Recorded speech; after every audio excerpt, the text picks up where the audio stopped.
Welcome to Houston Sports Talk with your host, Robert Land.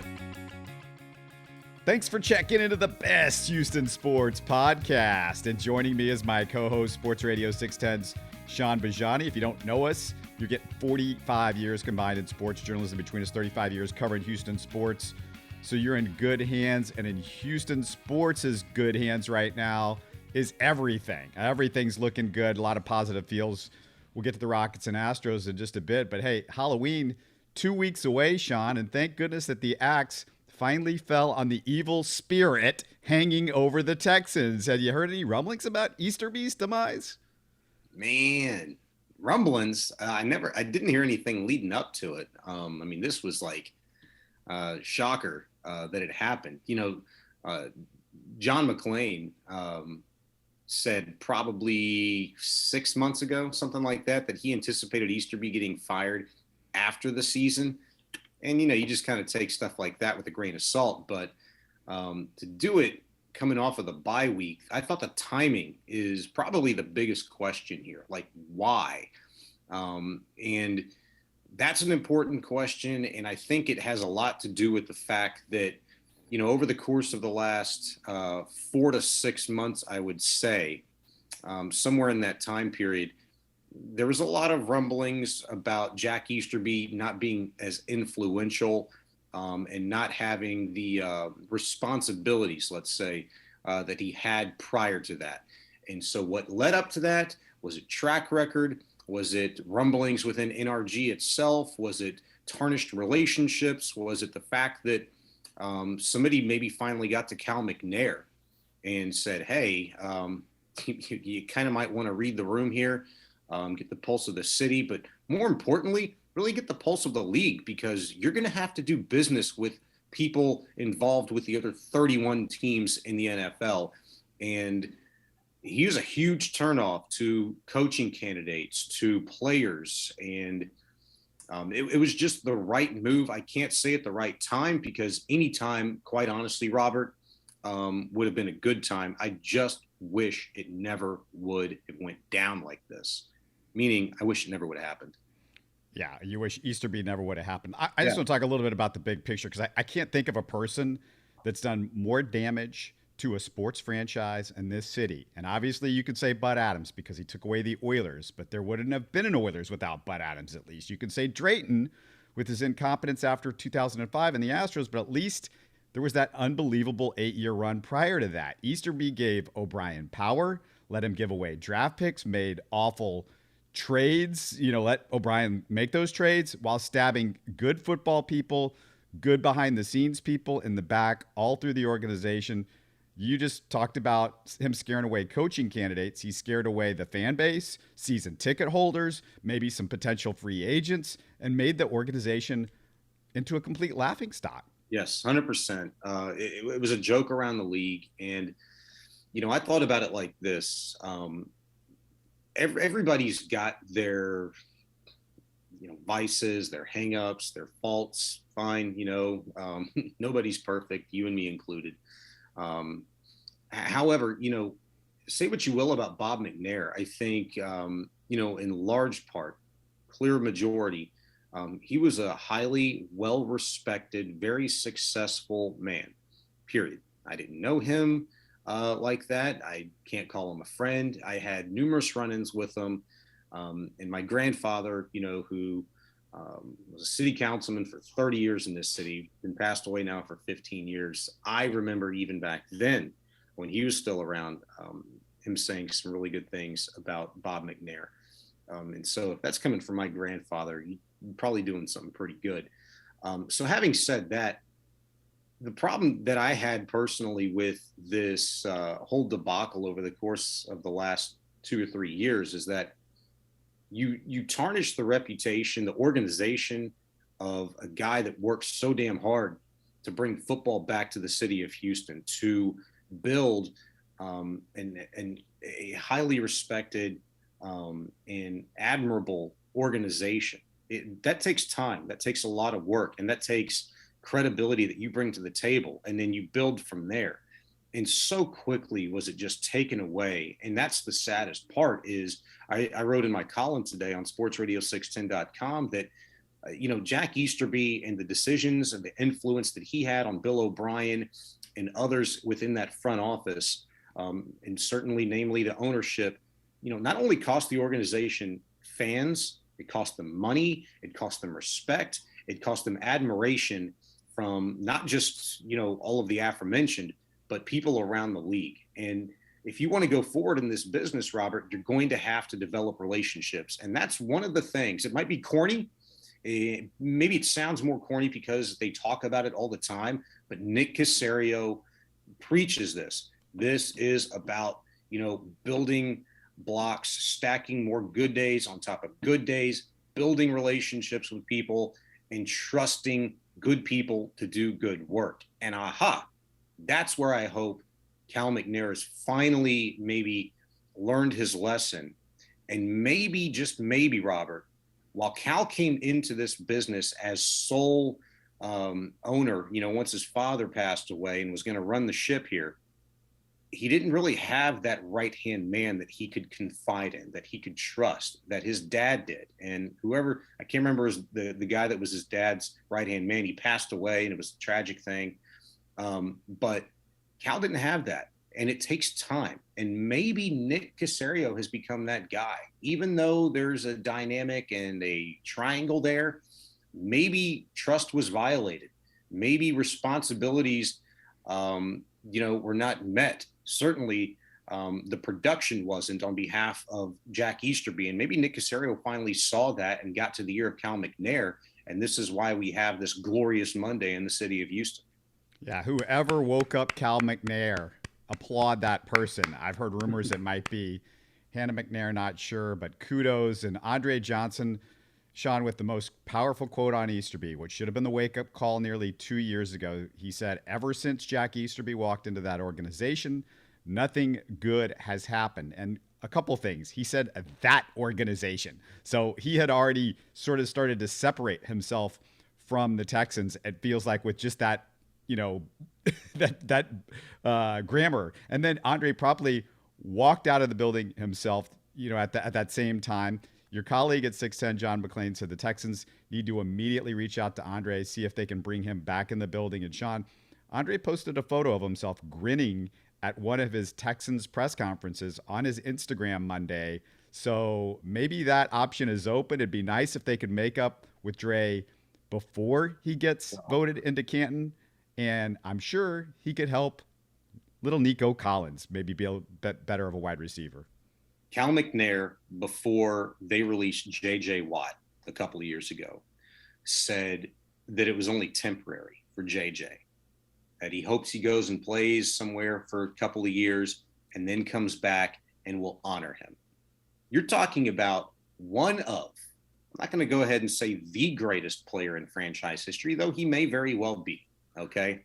However, Andre Johnson was the first greatest player in franchise history. So if you're going to give JJ that sort of treatment and roll out the red carpet before he even stepped 2 feet out of the door, then you certainly have to do it for a guy like Andre Johnson. So that's not even a question, because while Cal may not understand the optics or respect them, maybe now he is more.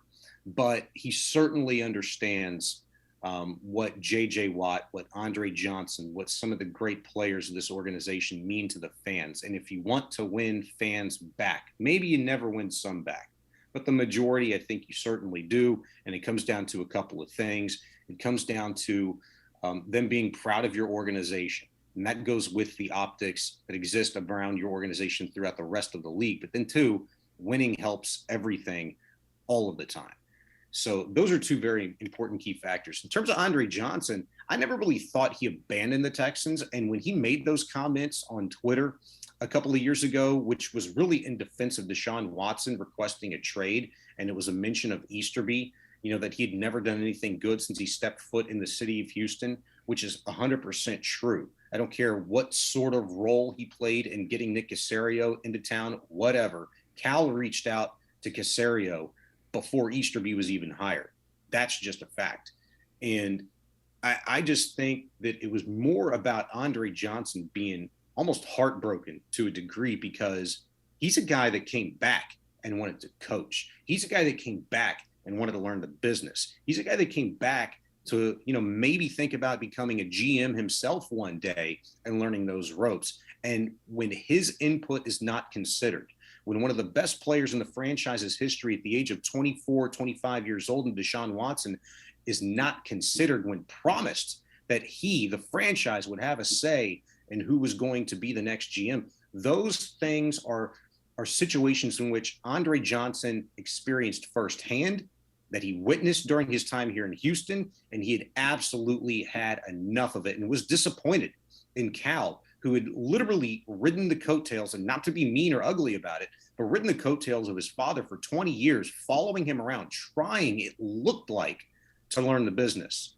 Unfortunately, he doesn't have the savvy, he doesn't have the charisma, he doesn't have the respect and the admiration of the fans and the ones that really count around the rest of the league, that can have your back when times get tough and your back's up against the wall. He doesn't have that yet. He can still earn it. He can still get it back. Yeah, and it's amazing because Bob and Andre had such a great relationship the whole time that he was alive, and that's all I ever heard. And, for people out there that, oh, we're too hard on this guy, Easterby, I mean, go read the Sports Illustrated story, hear what he's done to the people in the organization. I mean, there is a suicide in the last few months that I don't want to say too much about that, but I almost wonder if that happens if Jack Easterby doesn't show up and that person's life isn't turned upside down. Robert, I mean, it's out there publicly. A source a ways back told ESPN that Jamie Roots was not happy with the direction that Jack Easterby was taking the organization. And shortly after that, what happened? He resigns, okay? He left hoping, I think at the end of the day, that Cal would see the writing on the wall and get rid of Easterby. Well, Roots went to the Dynamo for like a hot minute, maybe a week, maybe 2 weeks, left, and tried to go back. Dynamo weren't having it. Reportedly tried to go back to the Texans, and they weren't having it because they were still siding with Easterby and going that direction. And that just killed Jamie Roots, because he didn't want to go anywhere else. The Houston Texans literally became a part of his family. That was a lifeline for him. That was his blood, sweat, and tears. And granted, look, he was doing some great things at Rice, and really just starting a great program up over there, but it ate at him. I really believe that it ate at him, and it certainly contributed. If you want to ask me to put it all out there and just give you my gut reaction and just what I know, yeah, it certainly affected. It certainly affected that situation.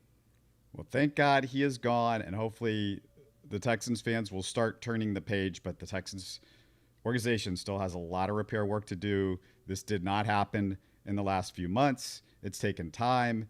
Bill O'Brien didn't help things, but there was a lot going on with this. Let's get to other stuff because there is so much going on. We need you to subscribe, by the way, like, comment on YouTube. It's a great way to support the show. Don't forget to look for our live Texans Raiders post-game show right after Sunday's game. Me and Sean will take care of it, and our live Astros post-game shows with my former co-host Stephen Kerr. Maybe Sean's going to make a cameo soon. He's threatened to. Dude, if it wasn't 18 innings the other night, I would have come on. But I mean, I didn't know what to do with myself, and then I got a kid to take care of too. I was trying to get him to bed so I could rewatch everything. I thought the game would have put him asleep about in the 14th or 15th inning. My boy. He's my boy. That dude don't fall asleep during any sporting event. If you missed the post games, you can stream them later, but we're going to react to comments during the live version, so you'll want to tune in and tell all your friends about it. And Sean, before I get to the Astros, though, the good news kept flowing Monday with the Rockets. They signed Kevin Porter Jr., super team-friendly contract extension, 4 years, $82 million. The only thing that you need to know, though, is the first year is guaranteed, which is next year. That number, $15.9 million, which is exactly what he's worth, I think, at that particular number. The Rockets have until the end of the season, not this season, but next season, to decide if they want to pick up the additional 2 years. And Sean, unbelievable value considering how well Porter's looked over the last few games of last year and in the preseason. And you've got, options here with the Rockets for sure. You've got options, but it's also a pretty darn good sample size to see how well he's going to mesh with some young players, and the two in particular that you hope to build the organization around in Jalen Green and Jabari Smith. That was my number one takeaway, is that this is a commitment. Yes, only the first year is guaranteed, but they know what kind of player he's been. They see what his ceiling could be, and now you've got to figure out if you can put all of this talent together and see if it works. And ultimately, this is why I think this is the year for Coach Silas. I think, from a player development standpoint, that's fine. Now, you might have been able to sharpen some tools and things here and there, but you got to get it all together, form some continuity, and really start playing some good team basketball and see what you've got to build and go forward with in the coming years. I don't know if you saw, but Silas just got very emotional when they asked him about Kevin Porter Jr. and what him and the two of them, have done together, what it meant personally for him, and the way the Rockets have handled the entire Kevin Porter Jr. situation from the time they dealt for him through the mentorship from John Lucas and Silas to the way they put him in positions to succeed on the court. And of course, what those guys were helping him with off the court. And with this contract, Shaun, they couldn't have done any better, which is a great sign for the future of this organization. Yeah, 100%. The contract was a great deal. And, look, you have to have the guy that's willing to work with you and accept, the deal that they're offering you. And so I think that speaks a lot to Kevin Porter Jr., his maturity, and the understanding that, hey, this is still a building block for himself personally. Like, he knows he has a ways to go, and that it's not a wave a magic wand in one off season. And look, there's going to be adversities this season. Still a lot of young players playing together that they've never played with before for any considerable amount of time. So there's still going to be, working through of sorts to kind of get to and then get through. So I understand it from that standpoint, but man, this is why I miss coaching. When you're with a guy, with a kid every single day, and you see them at their best, you see them at their worst, you form that emotional attachment, and they become your kid, because at the end of the day, you're with them more than their parents are a lot of the time. And kind of the same thing, with Silas and Kevin Porter Jr. and the relationship that he's developed with the entire team. There's a bond there. And so that's something I really appreciate. This is why I've been saying for a year and a half now, Robert, hey, it stinks. They're not playing good basketball, but sometimes it's worth the suffering. And you point to the Houston Astros in 2011, 12, and 13, and those lean years, man, of 100+ losses. Look what that blossomed into. And you still have some of those guys. And one of them in particular is a future Hall of Famer, and Jose Altuve, that you get to watch during those lean years. Who knows who's going to emerge as an all-time great, a franchised great player out of this group. One thing's for sure, there is a ton of talent that you're going to be rooting for, I think, for years to come with these guys. Yeah, you and I talked about it the last show, and this was before their last preseason game, where I said, watch out for Jalen Green and all-star conversation and most improved player. And then that last preseason game he put on his show that was worthy of it. So I'm so excited about the Rockets, who open on Wednesday. It's already here. Can't believe it. And Shaun, just all sorts of things to be excited about, because we're a few weeks away from Hanukkah, which is one of my favorite holidays because it's my people. But you can say the last 8 days in Houston sports have been nearly as much of a miracle as the one Hanukkah celebrates. Here's what we've seen. I'm going to list it. Number 1, Texans win their first game. Number 2, Damian Pierce does an Earl Campbell impression. Number 3, Superman Jordan. Number 4, Astros sweep M's. Number 5, 18 innings. Enough said. Number 6, Dodgers out. Number 7, Wicked Witch Easterby out.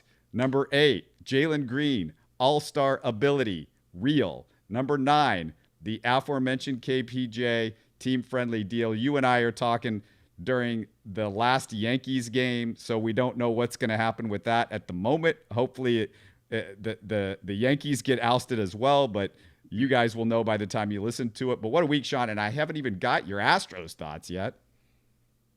Well, I spent all morning, all 2 hours of it this morning on Sports Radio 610 talking about all of those things, including a wild and wacky college football weekend, that fantastic game with Bama and Tennessee, and some great games in the NFL, in particular the Bills and the Chiefs. The Easterby stuff broke and the KPJ stuff broke when I was in the elevator going down to my car.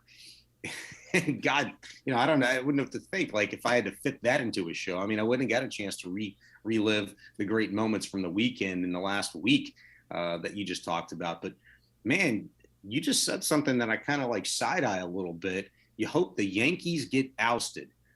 This is a conversation I had this morning, and I can't really tell you one way or the other, really.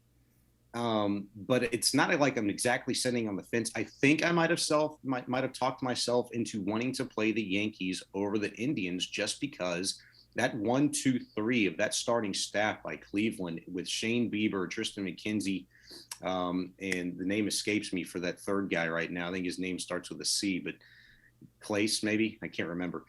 Dude's been freaking lights out, all three of those guys. And you saw him just as many times as you did the Yankees, but man, top to bottom, it really is similar. What the Indians are coming into the postseason with, they are 28-8 their last 36 games since early September, postseason included. They're one of the hottest, if not the hottest team in baseball. Their bullpen just had an 18 2/3 scoreless inning streak snap that was third best all time in postseason history. That club right now, the way that they're playing, Robert, reminds me a lot of 2017 and elements of the 2019 Houston Astros, which is why I'm a little nervous about the Indians, and I think I'd rather play the Yankees because you kind of know what you've got with them. You've knocked them out before. But also this is the big one for me. I don't want to be the team that is standing in the way of an organization trying to make history. Indians have not won a World Series since 1948. You keep saying the Indians, you got to remember it's the Guardians. Guard the Indians, whatever. Okay. Sorry if I offend anybody. It's, old habits die hard. Yeah. But I will just say, nobody wanted to be the team standing in the way of the Cubs years ago when they won their first World Series since 1918, 1908, whatever it was, ages ago. I don't want the Astros to be in that position. As good as they are and as confident as I am in them, I don't need that in my life. I would feel bad for the Cleveland Guardian fans, but, they just had the Cavs win the championship a few years ago. And, I think of everybody that's the city people, because those are the people, to me, those are the fans that I care most about. They're most invested in it. And if you're a Cleveland Guardians fan, I'm sure you're a Cleveland Cavaliers fan, most likely if you live in Cleveland. So yeah, I get it. And I know some people just would rather play the Yankees and beat them, but I just like the fact that we don't have to worry about, on the odd chance that we do lose to the Yankees, to hear it from Yankee fans. And, for them to lose in the first round and to Aaron Judge get practically booed out of his own ballpark after I had to sit through all the cut-ins every time Aaron Judge walked to the plate for the stupid American League home run record and all that garbage. Yeah. I wanted to ask you one thing, though, about this series, because they're going to have to name the roster again, and they haven't done that yet as you and I speak. I think it's probably not even until early Wednesday that we'll hear who's on that roster. But with more games in this series, the odds are they add a pitcher. I would assume that's Will Smith, but then you would have to take away a particular player. Now, the interesting part to me is that David Hensley's been fantastic. And David Hensley deserves to stay on the roster. And I know Jake Myers might be not happy with my decision there, but frankly, I think you seriously have to consider David Hensley at DH, because Trey Mancini is not getting the job done. And if you think Aledmus Diaz is not the right guy on a particular matchup, then Hensley gives you another option and a way better option than Trey Mancini has looked. He's just not a good contact hitter, and he's not drawing walks. He's not an on-base guy recently, definitely not with the Astros. So that's to me, that's a no-brainer. It should happen. It should happen. Trey Mancini's hitting like 180 with the Astros. And for all you people that aren't all about batting average, hey, if he's hitting 180, ain't nothing else good about it. Okay. He's not an on-base guy. The slugging's not there. He doesn't put together good at bats. And to be quite honest with you, I was in his corner when he first came over to the Astros. I was a big Mancini fan. I don't have to mention, the personal adversity. Everybody knows it's well documented. I'm just talking about from a ball player standpoint. The guy is a proven big league player, even if it was in Baltimore. Kudos to him more. You still got to play the Red Sox and the Yankees and Blue Jays more than anybody. And those teams have been a bugaboo, the last 4 or 5 years in the AL East. The Rays also. I mean, so you could say that, hey, he's done it against some of the very best in all of baseball. So you tip your cap to him. However, the guy's not producing. And you need your best players, your most versatile players to go in a long series when you get to this point in time. Tough decisions have to be made. And to be quite honest with you, it's a pretty damn easy one because, James Click, who knows? His job's on the line. He doesn't have a contract. He may not be asked back. He's not irreplaceable. If his butt's on the line because none of his deals outside of maybe Christian Vasquez worked, then so be it. If Mancini's got to watch from, the TV screen and have the best seat in the house next to you and me, I'm totally fine with it because you need the best guys in your lineup. You don't need 2 defensive center fielders either. That's ridiculous. It's a waste of roster space as far as I'm concerned. Yeah. I totally agree with that. Dubon and Myers has been both defensive replacements. Neither one of them have any offense. Both of them can't handle, tough, excellent postseason pitching. They're not going to be able to handle it. If Myers was slightly a better hitter, then I would make an argument for him because I like his, speed on the base pass, and I do like his defense because God forbid something does happen. You've got that in your back pocket, but he brings nothing else to the table, Robert. And the Astros have so many other weapons at their disposal. And if you don't believe in them, go rewatch, those last 3 games of that Mariners series. Go rewatch, the last month of the season. David Hensley, there's a reason why Dusty Baker's trusted this guy. It wasn't blind faith by any stretch of the imagination. This guy is a pro. And for a lot of people that didn't know who the heck David Hensley was before he was brought up, hey, maybe pay a little bit more attention to the Astros farm system. It's not just all about your top 5 to 10 prospects. There are some really good ball players in the system as well that, would probably be on big league rosters elsewhere, but you just so happen to have, one of the greatest teams in a stretch of franchise history, 6 straight years now, that's pretty hard to crack the squad. So, it's talent rich, regardless of what, some of the farm system rankings might say. I'm 100% with you. There was a shred of me. I didn't know if you were going to go Mancini. Peace out. But I'm glad you did. I agree. Altuve has got to get it going. I don't know what in the world was going on with him in that 18-inning game. He was swinging at everything. He wasn't taking a pitch. He wasn't changing his approach from at bat to at bat. It was the same thing time after time after time. Just do Altuve. You do not have to hit a home run every time you come up there. I just wonder if it was one of those kind of funky things, right? That his approach just systematically did not fit, the Mariners, not game plan, but just talent that they had on the mound. And I don't know what he did during the regular season. I don't know how many at-bats. I'd have to go back and look. They played the Mariners 18, 19 times, beat them. It was 18 times. So they won the season series 11-7. I imagine he had some really good games against them. I don't know. I don't think it's health-related. I don't think he's hurt. I just think the guy just flat out is not seeing the baseball right now. He doesn't know what's coming. And that's an and/or. Because as you mentioned, he was flailing at pitches. I mean, it was like he was hoping his bat would run into a fastball. And the fastballs that he did get, they were up around his neck. not even close, and he was swinging at him. But here's one thing: it's Jose Altuve. I got faith in the guy. Every time up, even during that 0 for 16 slump that he was in the Mariners series, I still felt like he was going to break out of it at any moment. And that's what you get from Altuve. I'll tell you one reason why I don't think it's health related is because that dude was a freaking beast in the field, making a couple of tip your cap to Milo Hamilton blue star plays in the first couple of games of that series. So I think, it's going to be fine. When Altuve is on the biggest and brightest stage, especially against the Yankees, good things happen. So maybe go Yankees tonight.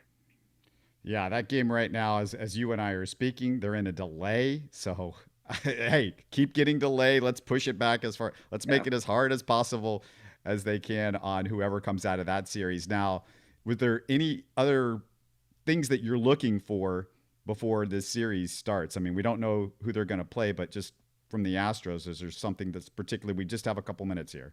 It's a historic win, the 18th inning 1-0 game, and it cannot be understated. There's still games left to be played and against whom you don't know yet. But I cannot say loud enough that it was so vital for the Astros to have won that 18th inning game. Because if they didn't, Justin Verlander pitches game 4. And if it's Guardians, Yankees, guess what? The ALCS starting on Wednesday, that would have really jumbled up that rotation to, various degrees in which would not have been optimal to the Houston Astros. The fact that they get to start with their ace on the mound again Wednesday night at Minute Maid Park against whoever is absolutely huge. And yeah, you mentioned they have a roster decision to make, in terms of, hey, extra pitcher, and maybe it's minus Mancini. Something tells me they're not going to do that, but we'll see. I just thought that win in the 18th inning game was ginormous, and it cannot be understated enough.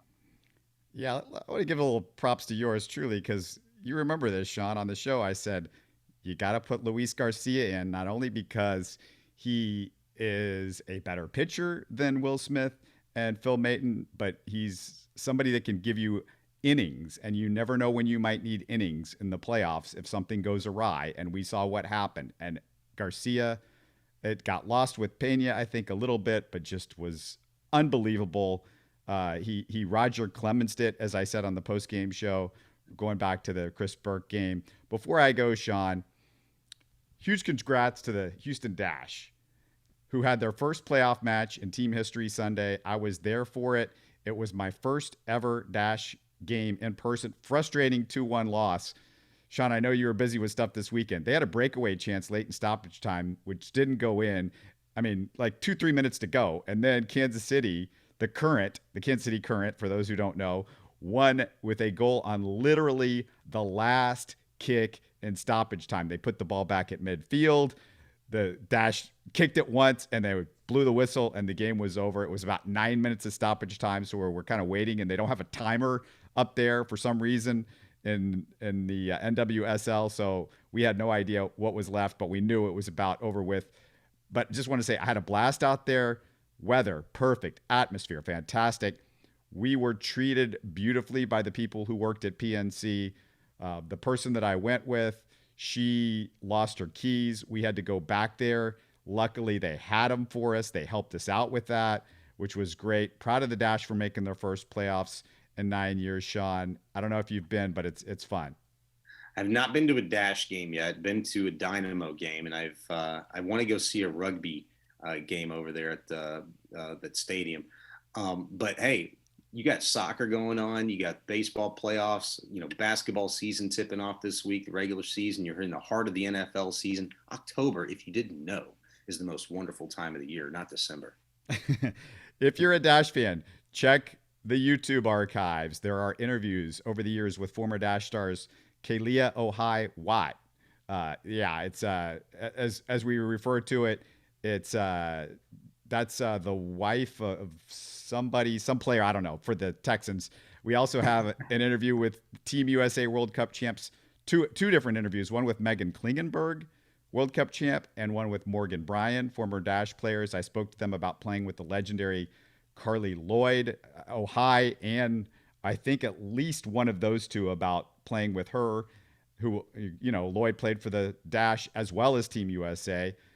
And Sean, you gotta wish that the Rockets season opener wasn't directly opposite Astros game 1, but can't wait for all the games this week. I know you can't wait for them either. Let's do this again soon. I'll get to watch about the Rockets through their first time out, but hashtag DVR. You're listening to Houston Sports Talk. Hey, you can support the show by subscribing on YouTube and commenting on the videos.